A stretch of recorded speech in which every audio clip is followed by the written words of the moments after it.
الحمد للہ رب العالمین والصلاة والسلام علی محمد الامین اعوذ باللہ من الشیطان الرجیم بسم اللہ الرحمن الرحیم۔ خواتین و حضرات، ہم سورہ طٰہٰ کی آیت 4 سے درس کی ابتدا کر رہے ہیں۔ یہ سورہ شروع ہوئی، میں نے عرض کیا تھا کہ اس میں رسالت مآب صلی اللہ علیہ وسلم کو خطاب کیا گیا ہے۔ چنانچہ فرمایا تھا کہ ہم نے یہ قرآن تم پر اس لیے نازل نہیں کیا ہے کہ تم مصیبت میں پڑ جاؤ، یہ ایک یاد دہانی ہے۔ یعنی اس قرآن سے مقصود یہ ہے کہ لوگوں کو خبردار کر دیا جائے۔ قرآن مجید اپنی مختلف حیثیتوں کو موقع و محل کے لحاظ سے بیان کرتا ہے۔ وہ میرے لیے کیا ہے، انسان کے تعلق کے لحاظ سے جب وہ اپنا تعارف کراتا ہے تو وہ یہ کہتا ہے کہ یہ اللہ کی ہدایت ہے، یہ روشنی ہے۔ چنانچہ اگر انسان میں انابت ہو، وہ اپنے پروردگار کی طرف رجوع کرے، وہ اللہ سے ڈرنے والا ہو، وہ اندیشہ ناکی کی زندگی بسر کرتا ہو، تو وہ اس سے لازماً ہدایت حاصل کر لیتا ہے۔ چنانچہ جیسے ہی ہم قرآن مجید کی ابتدا کرتے ہیں تو دوسری سورہ میں، سورہ بقرہ ہی میں ہمیں بتا دیا جاتا ہے کہ یہ اللہ کی وہی کتاب ہے جس کا وعدہ کیا گیا تھا۔ اللہ کی طرف سے اس کتاب کے نازل ہونے میں کوئی شبہ نہیں ہے، اور یہ ہدی للمتقین ہے۔ قرآن مجید کا دوسرا پہلو جس کے ذریعے سے وہ اپنا تعارف کراتا ہے وہ اس کا حجت ہونا ہے۔ چنانچہ میں نے اصول و مبادی میں ایک پورا باب باندھا ہے، میزان اور فرقان۔ اس لحاظ سے خدا کی طرف سے فیصلہ ہے، خدا کا حکم ہے۔ اس لحاظ سے وہی کتاب ہے جو تمام اختلافات کے لیے حکم بنا کر نازل کر دی گئی ہے۔ اپنی اس حیثیت کو وہ لفظ میزان سے ادا کرتا ہے، لفظ فرقان سے ادا کرتا ہے، اور اسی کو کھول کر بیان کر دیتا ہے کہ یہ کتاب اس لیے نازل کی گئی ہے لِیَحْکُمَ بَیْنَ النَّاسِ فِیمَا اخْتَلَفُوا فِیہ، تاکہ دین کے معاملے میں اگر کوئی اختلافات ہیں تو یہ لوگوں کے لیے خدا کی حجت بن جائے۔ اس لحاظ سے قرآن میزان اور فرقان ہے۔ اور اگر اس کو تفہیم و تبیین کے پہلو سے دیکھیے، اس کے پیغام کے لحاظ سے دیکھیے، تو وہ ایک پیغمبر کی سرگزشت انذار ہے۔ اس لحاظ سے وہ کہتا ہے کہ تبارک الذی نزل الفرقان علی عبدہ لیکون للعالمین نذیرا۔ یہاں اسی چیز کو تذکرہ کے لفظ سے ادا کیا گیا ہے۔ یعنی انذار کبھی اپنی نوعیت کے لحاظ سے تعبیر کیا جاتا ہے اور کبھی اپنے نتیجے کے لحاظ سے یا مقصد کے لحاظ سے۔ مقصد کیا ہے؟ یاد دہانی کرانا، یعنی خبردار کرنا ہے، تو ظاہر ہے کہ کسی مقصد سے خبردار کرنا ہے۔ اس کو قرآن مجید ذکر یا تذکرہ کے الفاظ سے ادا کرتا ہے۔ یعنی میرا انذار اس مقصد سے ہے کہ لوگوں کو بیدار کر دیا جائے، انہیں وہ بھولا ہوا سبق یاد دلا دیا جائے، ان کی فطرت میں اللہ تعالیٰ نے جو حقیقت الہام کی ہے وہ شعور کی سطح پر لا کر انہیں دکھا دی جائے، یہ یاد دہانی ہے۔ تو یہاں اس پہلو کو واضح کیا اور فرمایا کہ تنزیل ممن خلق الارض والسماوات العلی، یہ نہایت اہتمام کے ساتھ اس ہستی کی طرف سے نازل کیا گیا ہے جس نے زمین کو اور تمہارے اوپر ان اونچے آسمانوں کو پیدا کیا۔ یعنی توجہ دلائی ہے، وہ ہمارے سامنے ایک تصویر آ گئی ہے کہ زمین پر تم کھڑے ہو اور ذرا نگاہ اٹھا کر دیکھو یہ کیا وسعتیں ہیں آسمانوں کی، کائنات کی۔ ان سب کا وہ خالق ہے اور وہی خالق ہے جس نے نہایت اہتمام کے ساتھ یہ اپنا کلام نازل کیا ہے۔ اس طرح گویا انسان کو جو چیز قرآن مجید کے نزول کے بعد حاصل ہوئی ہے وہ یہ ہے کہ ذات باری تک پہنچنے، اس کو پہچاننے کے لیے ہمارے سامنے پہلے نفس تھا اور مادہ تھا، یعنی ہم اپنے اندر دیکھیں، ہم باہر کی دنیا میں دیکھیں۔ اسی کو قرآن مجید انفس اور آفاق سے تعبیر کرتا ہے۔ اس میں اللہ کی نشانیاں ہیں، ان کو جب ہم دیکھتے ہیں تو ہمارے سامنے صرف عظیم کائنات ہی نہیں آتی بلکہ خلق کا فعل ہمارے لیے ایک مشہود حقیقت بن جاتا ہے جو ہماری آنکھوں کے سامنے ہوتی ہے۔ ہم تخلیق ہوتے ہوئے دیکھتے ہیں چیزوں کو۔ اس دنیا میں ہزاروں مخلوقات ہیں جن میں سے جس کو چاہیں یہ چیز دیکھی جا سکتی ہے۔ اس کے لیے ماضی میں جانے کی ضرورت نہیں ہوتی، اس کے لیے آثار کو کھوج کرید کرنے کی ضرورت نہیں ہوتی، یہ ہمارے سامنے ہو رہا ہے۔ اس لحاظ سے ایک وجودی حقیقت بن جاتا ہے۔ اللہ تعالیٰ کی نشانی اس خلق میں نمایاں ہو رہی ہے، یعنی یہ ایک فعل ہے جو ہمارے سامنے ہو رہا ہے، اور ظاہر ہے کہ ہمارے شعور کی ساخت اس کے فاعل کو فوراً مان لیتی ہے۔ خالق ہونا چاہیے۔ یہ خالق کون ہے؟ اب ظاہر ہے کہ اس کی جب ہم تلاش میں نکلتے ہیں تو ہمارے سامنے انبیاء علیہ السلام کی طرف سے ان کی دعوت، ان کا پیغام اور ان کی پیش کردہ کتابیں آتی ہیں۔ اس میں قرآن مجید اللہ کا آخری فرمان ہے، اور اس اعتبار سے بڑی غیر معمولی حیثیت رکھتا ہے کہ یہ تاریخ کی روشنی میں نازل ہوا ہے۔ جس ہستی پر نازل ہوا ہے اس کو انسان نے دیکھا ہے، اس کو سنا ہے، وہ ایک حقیقت کے طور پر دنیا میں موجود رہا ہے۔ اس نے اپنی دعوت مختلف مراحل سے گزاری ہے، اس کے کچھ نتائج نکلے ہیں، اور پھر اس کے بعد ایک پوری امت کی تاریخ میں اس نے جو کچھ دیا ہے وہ منتقل ہوا ہے۔ دوسری چیز جو بڑی اہمیت کی حامل ہے وہ یہ ہے کہ یہ نہایت اہتمام کے ساتھ اتاری گئی کتاب اپنی اصل زبان میں ہمارے پاس آ گئی ہے۔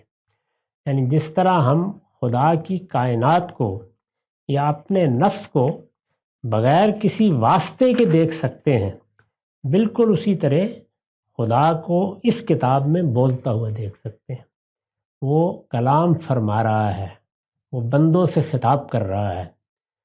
یہ کلام ہم سے بھی صادر ہوتا ہے، چنانچہ ہم جب قرآن کا تقابل کرتے ہیں تو عقلی لحاظ سے فیصلہ کر سکتے ہیں کہ کیا یہ کسی انسان کی تصنیف کی ہوئی کتاب ہے یا فی الواقع ان کتاب از آسمان دیگر است۔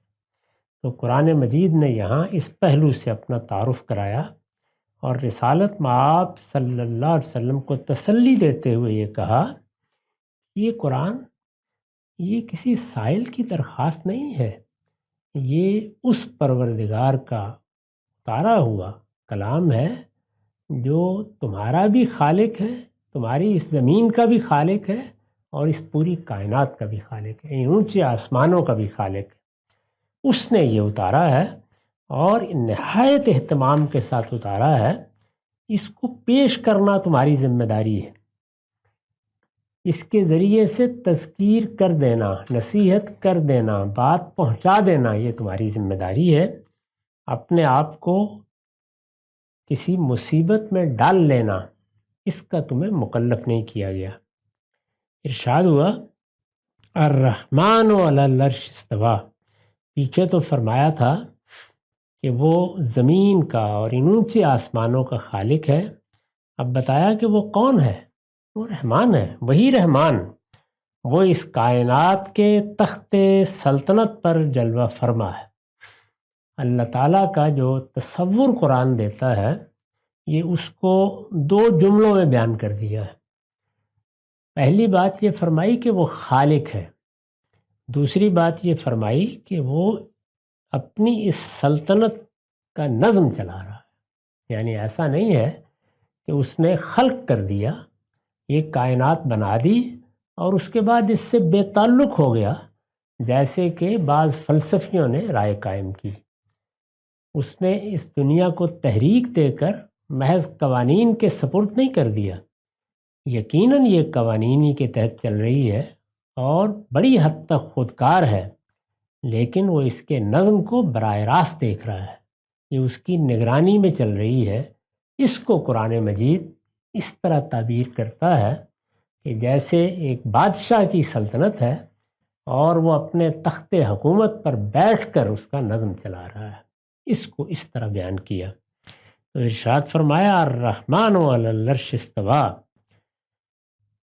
وہی رحمان وہ اس کائنات کے تخت سلطنت پر جلوہ فرما ہے۔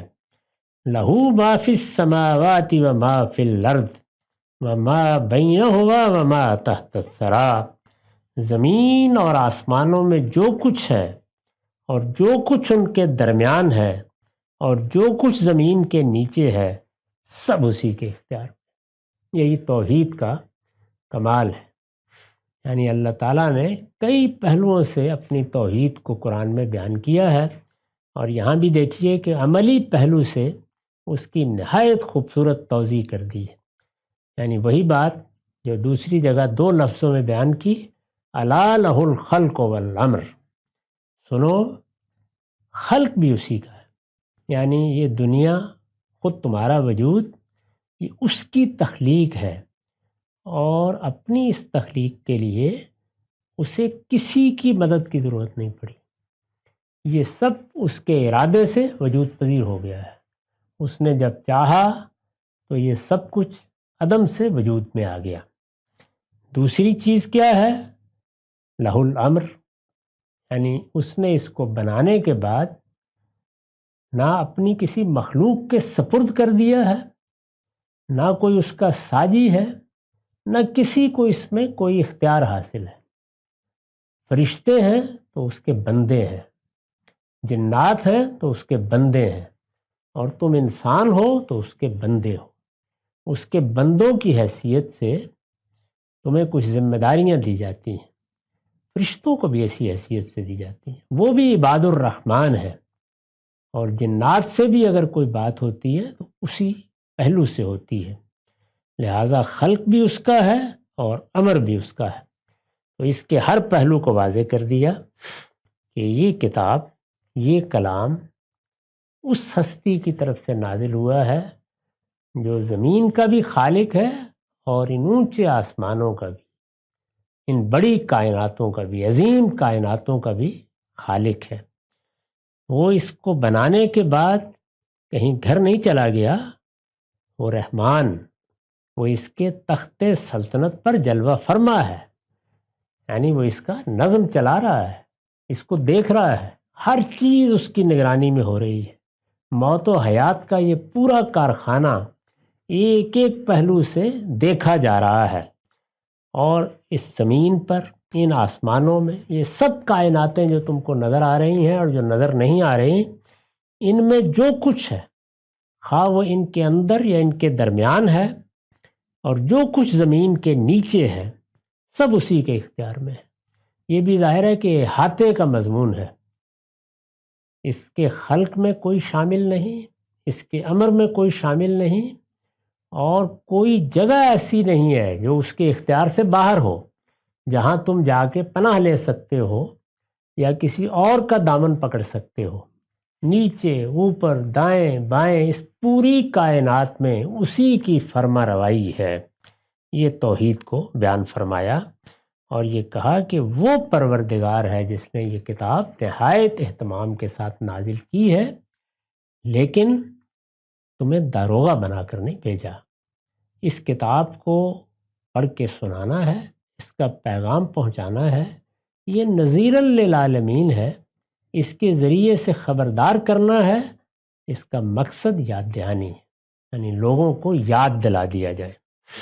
اس پر میں نے لکھا ہے، یہ قرآن کی عظمت واضح فرمائی ہے کہ یہ کسی سائل کی درخواست نہیں ہے، بلکہ زمین و آسمان کے خالق کا فرمان واجب الاذعان ہے۔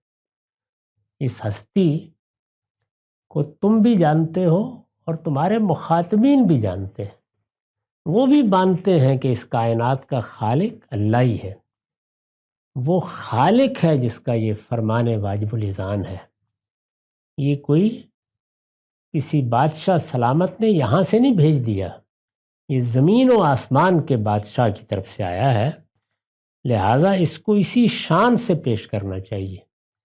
یہ سائل کی درخواست کی طرح گھر کر لے جا کے لوگوں کی کوئی منت سماجت کرنے کی چیز نہیں ہے، اس کا اپنا وقار ہے، اس کی دعوت بھی اسی طرح پیش کی جائے گی۔ تو ارشاد فرمایا کہ اس کی رحمت کا تقاضا تھا کہ لوگوں کی ہدایت کا سامان کرے۔ یہاں جو لفظ رحمان آیا ہے یہ میں نے اس کی وضاحت کی، وہی رحمان دوسری جگہ بھی دیکھیے یہی لفظ استعمال کیا، الرحمن علم القرآن خلق الانسان علمہ البیان۔ اس پروردگار نے انسان کو بنایا، اس کو نطق و بیان کی صلاحیت عطا فرمائی، وہ سراسر رحمت ہے۔ جب وہ سراسر رحمت ہے تو پھر وہ تمہارے اوپر کوئی تازیانہ نہیں برسائے گا، اس نے تمہاری نصیحت کے لیے جب تمہیں عقل دی، شعور دیا اور نطق و بیان کی صلاحیت دی تو کلام اتارا ہے جس سے تم ہدایت پاؤ گے۔ الرحمن علم القرآن، اس نے یہ قرآن سکھایا ہے، اللہ تعالیٰ کی رحمت ہے۔ ورنہ جو علم اس نے انسان کے اندر ودیت کر دیا ہے اور جو آثار دنیا میں سامنے رکھ دیے ہیں، ان کے بعد اگر وہ انسان کو اس کا مکلف ٹھہراتا کہ تم سارا سفر اپنی عقل و فطرت کی رہنمائی میں کرو تو غلط نہ ہوتا، لیکن اس نے عنایت فرمائی اور یہ قرآن نازل کر دیا۔ پہلے دن سے اپنی وحی نازل کی، انبیاء علیہم السلام کے ذریعے سے بار بار تنبیہ کی، اور اس زمانے میں جب کہ یہ پیغمبر تمہارے درمیان موجود ہے تمہارے سامنے یہ کتاب پیش کر دی ہے۔ یہ اب بتایا جا رہا ہے کہ وہ رحمان ہے تو اس کی رحمت کے کیا تقاضے ہیں۔ اس کی رحمت کا تقاضا تھا کہ لوگوں کی ہدایت کا سامان کرے، چنانچہ اس نے یہ کتاب اتاری، یہ اس کی رحمت ہے، یہ اس پر کوئی لازم نہیں تھا۔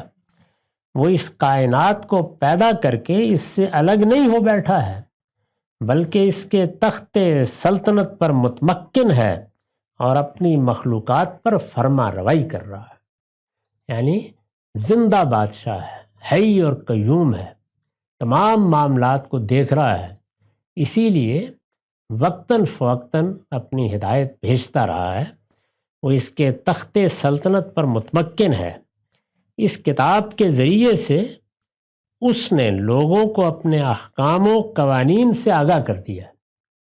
میں نے دنیا کیوں بنائی ہے، اس میں کیا مقصد پیش نظر ہے، اس کی کیا غایت ہے، یہ موت و حیات کا کارخانہ کیوں بنایا گیا ہے، تمہیں جس چیز کا شعور دیا گیا ہے اس کے تقاضے کیا ہیں، موت تمہیں کس دروازے پر لے جا کر کھڑا کر دے گی، اس سے گزرنے کے بعد وہ کون سی دنیا ہے جو تمہاری منتظر ہے، اور وہاں اگر فوز و فلاح سے ہمکنار ہونا چاہتے ہو تو تمہیں کیا اہتمام کرنا ہے، یہ سب چیزیں اس نے بتا دی ہیں، آگاہ کر دیا ہے۔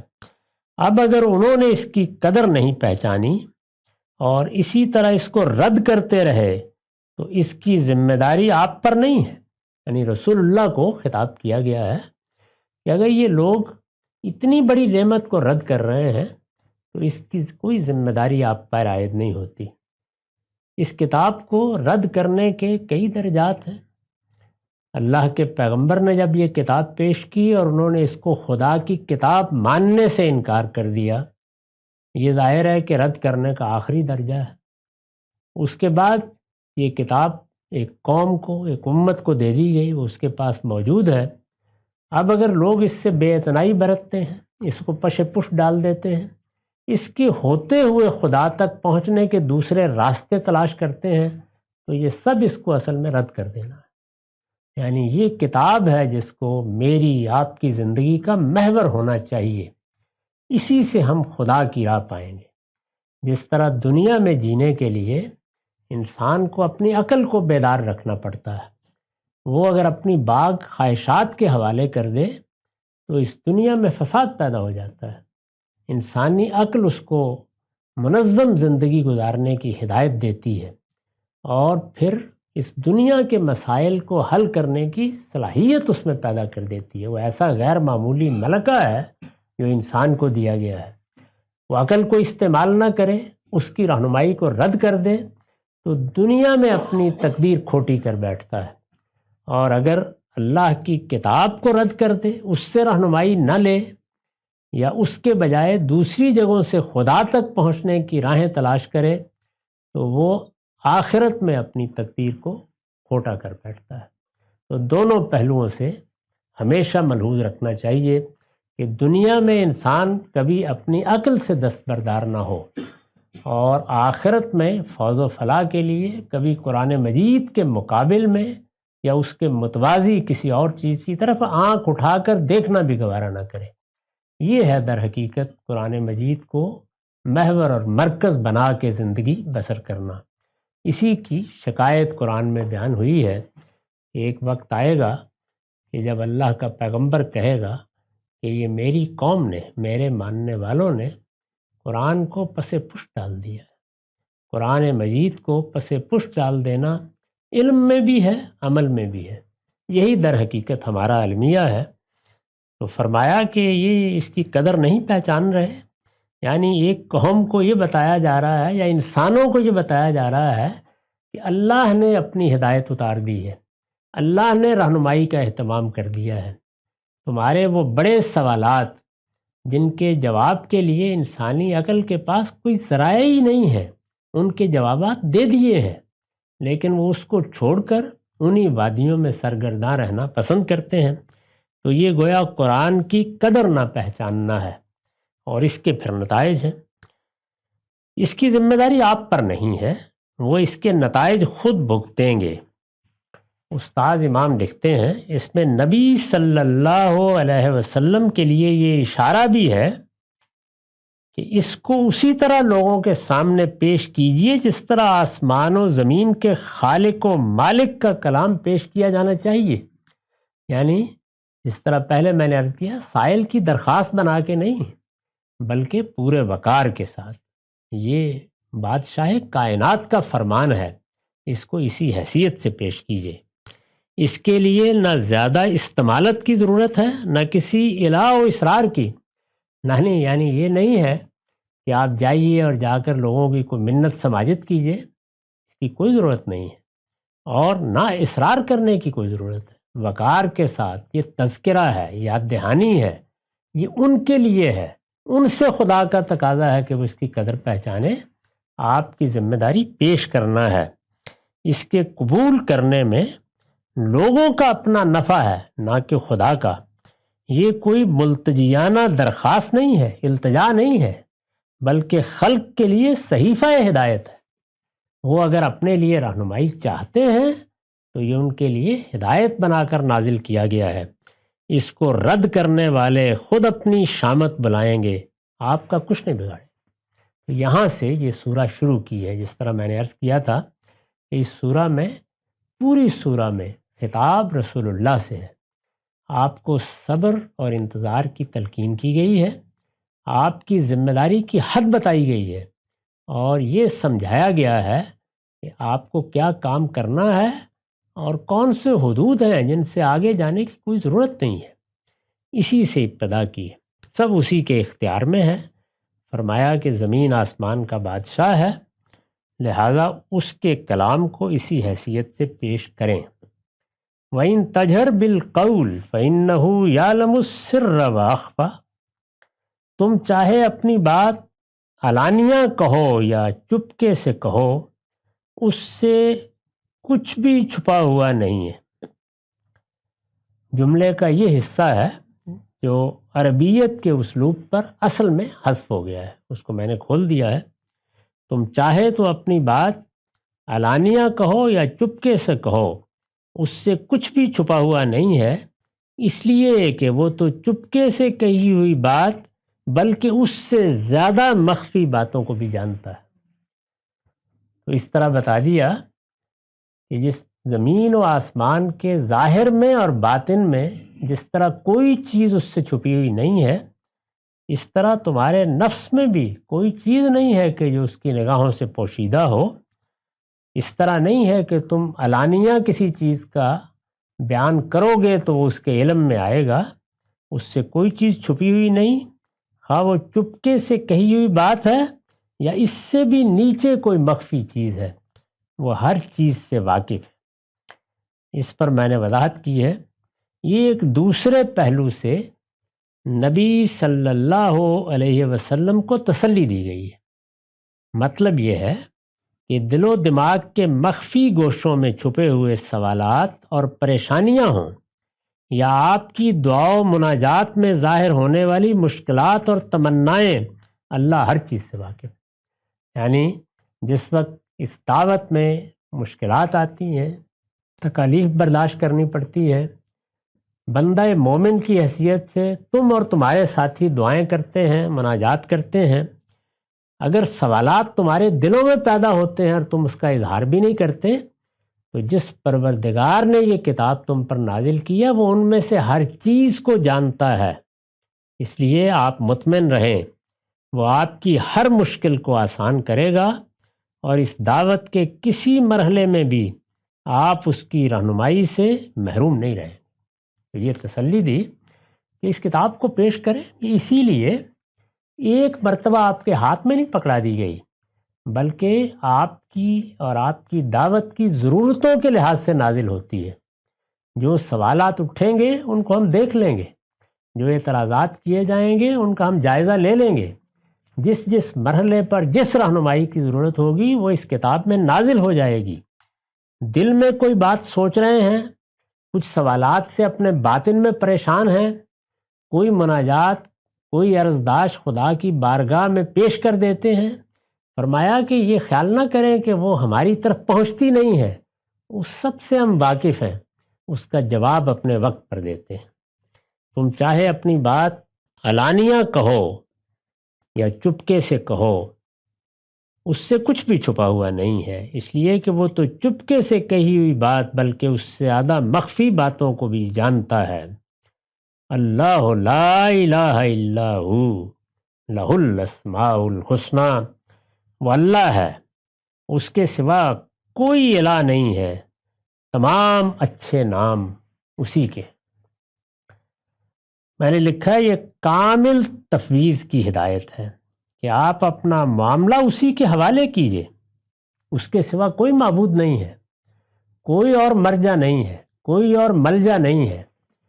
رسالت مآب صلی اللہ علیہ وسلم نے جو دعائیں کی ہیں مختلف موقعوں پر، ان میں ایک خاص ترکیب آتی ہے، اس میں یہ کہا جاتا ہے کہ کوئی ملجا نہیں ہے، کوئی ماوا نہیں ہے، کوئی مرجع نہیں ہے، کوئی ایسی ہستی نہیں جس کی طرف رجوع کیا جائے، کوئی نہیں جس سے پناہ طلب کی جائے، کوئی نہیں جس کے سامنے جا کر اپنی کوئی عرضداشت پیش کی جائے مگر اللہ۔ تو نفی اور اس بات کی یہ دعائیں ہیں جو نبی صلی اللہ علیہ وسلم نے اسی احساس کو بیان کرنے کے لیے مختلف وقتوں میں اختیار کی۔ تو فرمایا کہ اپنا معاملہ اسی کے حوالے کیجئے، وہ تنہا معبود ہے، اس کے ہوتے ہوئے آپ کو پریشان ہونے کی کوئی ضرورت نہیں ہے، اس کے سوا کوئی الہ نہیں ہے، تمام اچھے نام اسی کے ہیں۔ یہ اب جو آخر میں اچھے نام اسی کے ہیں یہ فرمایا، تو اس سے کیا مراد ہے؟ میں نے لکھا ہے استاذ امام کے الفاظ میں یہ ٹکڑا نبی صلی اللہ علیہ وسلم کے لیے تسلی اور طمانینت کا خزانہ اپنے اندر لیے ہوئے ہیں۔ دیکھیے یہ وہی جملے ہیں، اللہ کے سوا کوئی الہ نہیں ہے، تمام اچھے نام اسی کے ہیں، لیکن جس وقت یہ خاص سیاق میں بولے گئے ہیں تو یہ اپنے اندر تسلی، تفویض، اطمینان اور سکینت کا مضمون لے کے اب آگے بڑھ رہے ہیں۔ یہی چیز ہے جس کو ہم کہتے ہیں نظم اور سیاق، یعنی جملے کا رخ کیا ہے، بات کس پہلو سے کہی گئی ہے۔ وہ لکھتے ہیں اوپر کی آیات میں نبی صلی اللہ علیہ وسلم کو جو تسلی دی گئی ہے وہ اللہ تعالیٰ کی صفات میں سے اس کی عظمت، اس کی رحمت، اس کی حاکمیت، اس کی یکتائی اور اس کے علم کے مقتضیات کی روشنی میں دی گئی ہے۔ لیکن خدا کی صفات اتنی تو نہیں ہے، یعنی یہ کہ اس کی عظمت کا استحضار رہے، اس کو رحمان سمجھا جائے، وہ اس کائنات کا بادشاہ ہے، وہ یکتا ہے، یہ ساری باتیں اپنی جگہ، لیکن کیا خدا کی صفات انہی چند صفات پر ختم ہو جاتی ہیں؟ وہ تو تمام اچھی اور اعلیٰ صفتوں سے متصف ہے، تو ظاہر ہے کہ ان صفات کے مقتضیات بھی حضور کے لیے حالات کے اعتبار سے ظاہر ہوں گے، یہ مدعا ہے۔ گویا اس ٹکڑے میں نبی صلی اللہ علیہ وسلم کو یہ بشارت دی گئی ہے کہ تمام اچھی صفتیں خدائی کے لیے ہیں وہ، اور سب آپ کے اوپر سایہ فگن ہیں، یعنی اللہ تعالیٰ کے آپ رحمت کے سائے میں کھڑے ہیں، اس کی صفات کے سائے میں کھڑے ہیں، آپ ان میں سے جس کا سہارا بھی لیں گے اس کی برکتوں سے متمتع ہوں گے، ان کے سوا آپ کسی اور سہارے کے محتاج نہیں۔ تو یہ گویا تسلی دی ہے اس میں جب یہ کہا ہے کہ تمام اچھے نام اسی کے ہیں، یعنی جو اندر خواہش پیدا ہوگی، جو اندیشہ لاحق ہوگا، اس کے لحاظ سے اس پروردگار کی صفت کا بھی ظہور ہو جائے گا، تو اطمینان رکھیے۔ اقول و قولی ھذا واستغفر اللہ لی ولکم ولسائر